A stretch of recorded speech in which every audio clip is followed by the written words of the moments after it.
Now, Central Illinois' most accurate forecast with meteorologist Seth Bohnhoff.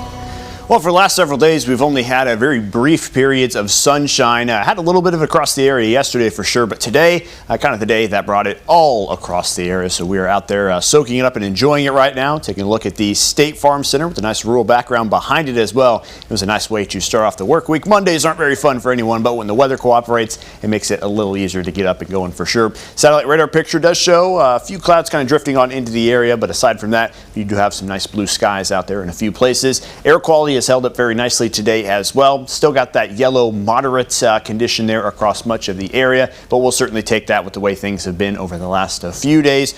Hopefully it gets no worse than this, but there could be another round on the way here in the next 24 hours that could potentially bring that even lower than what it is right now, but we'll worry about that when the time comes. Right now we're just going to enjoy our pleasant temperatures. It's 81 in Champaign. Noticeably cooler out to the west though. You've got a 74 reading in Lincoln and 72 degrees in Bloomington, and you can definitely feel that wind out there today as well, with readings between as low as 10 and as high as 25 miles an hour. Through the night tonight, we should see conditions overall become a little calmer. That wind dies off a little bit, and that lets that temperature fall all the way to 53 degrees. So a very chilly evening in store for us. Then we head on into our Tuesday. Things look pretty identical to what they did today, with one key difference.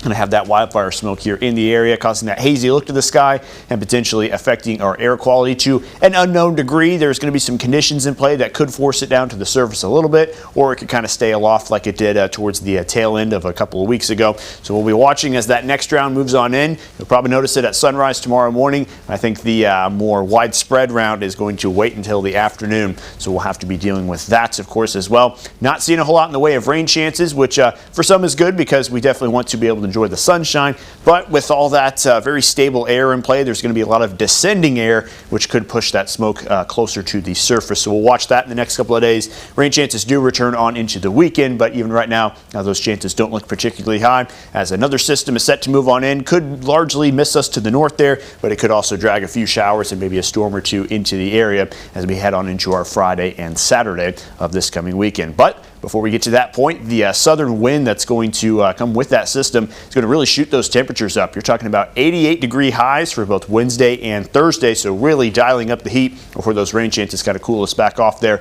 into the rest of the weekend. Along with that, though, you're going to see the dew points rise as well, so you're going to have some really warm air temperatures, and of course with the humidity in play, you're going to start to notice the heat index on the rise too. Surprisingly, here it is in the getting close to the middle of June. Haven't had to use the heat index graphic too much, but it will definitely come in handy here later this week. You notice on Wednesday we've got readings ranging from the mid to maybe upper 90s in a few spots. So definitely some of the more intense heat that we've had so far this year. Even if it's not the actual warmest air temperature, the feels like temp I don't think has been too far over 90 degrees so far. So we'll have to deal with that. Good thing is it's almost just a little bit of a feeler for us. It's kind of testing us there Wednesday and Thursday. Not going to hang around for a long time, but I feel like we're going to pay dearly later on in July for this kind of nice, calmer, cooler weather that we've had. I know we've had nothing too extreme, so 88's on there. Yeah, it's like, whoa. No 120-degree heat index values just yet. Maybe that's coming around the corner, but that summer 3 years ago, that was something else. I don't want to go back to that anytime soon.